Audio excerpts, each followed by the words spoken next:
Hello, it's so lovely to see you today. I've already started working here on a lily pad, and I'm using two colors of cloth to create my lily pad leaves.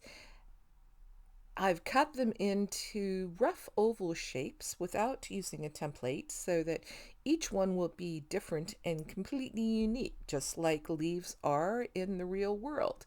And to secure these leaves down, I'm using a modification of something called a buttonhole wheel. Now, a buttonhole wheel is typically a series of buttonhole stitches that go around in a circle to create a wheel-like shape, just as the name suggests. So buttonhole wheel, generally all the stitches start right in the middle of a perfect circle. So my modifications are that I'm not starting right in the middle of my oval. Well, I'm starting off to one side and then going around my oval shape. Now, this is where some of the problems started in this month's recording.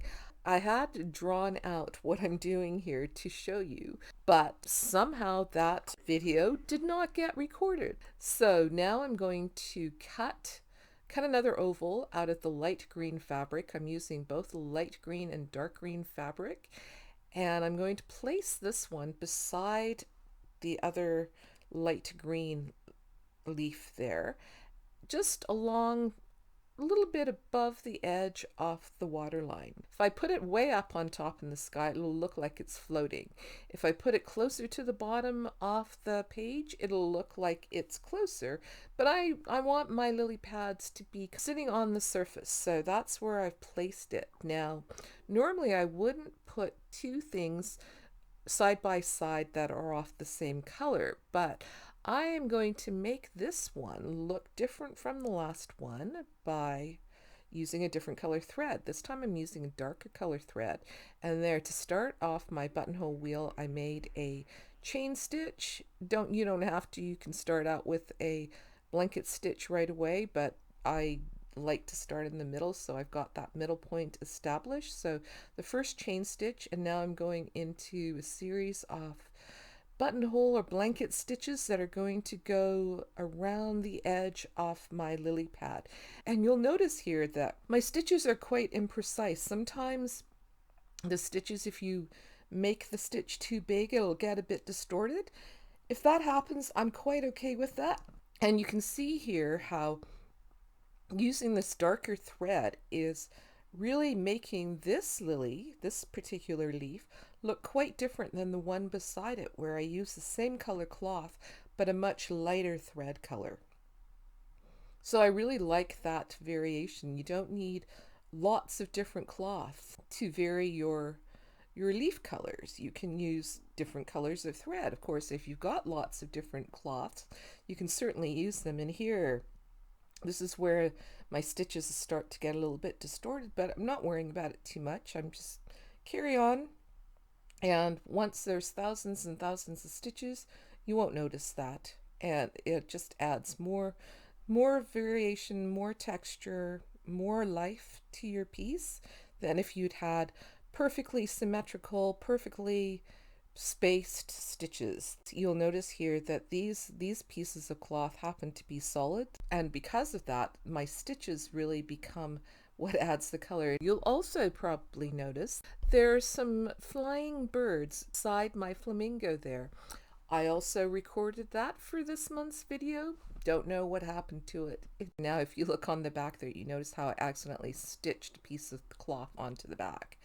So now that I've got a few leaves there, I'm going to add in some water lily flowers. And I'm doing that again with a slightly modified stitch. So there's something called a lazy daisy stitch, which is a series of chain stitches that go around in a circle to form like a daisy shape. So I'm doing a bit of a variation of that. I did the first stitch, and then I decided that I want to actually do my stitches backwards. So they start out at the top, the pointy end is at the top, and the rounded secured end is at the base of the flower, which is the opposite direction that you would normally do a lazy daisy stitch. I'm also not going around in a perfect circle and the ends of my stitches, they're not exactly in the same spot. They're a little bit spread out, so it gives more of a lily shape. I've got a bit more thread here still on my needle, so I'll start another the water lily flower there beside it. But I'm not going to have enough thread to finish this one. And I wanted my lily flowers, my flowers, to be quite bold here, so I'm using 3 or 4 strands of thread rather than just 2, because I want them to be quite bold.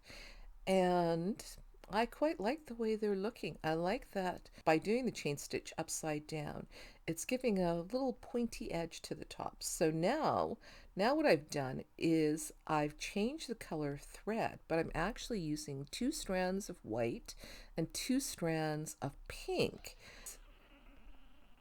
That adds a little bit of variety, and it gives a really interesting effect to the stitch. So I'm just putting those stitches on either side of the bright pink ones, so it looks like the outer petals are slightly lighter than the inner petals. And instead of just doing 4, I thought that 4 was not quite bulky enough, so I've added a 5th one there, and I quite like the way that looks. I'm really pleased with the water lilies. Thanks for watching, happy stitching, and I will see you again soon. Bye for now.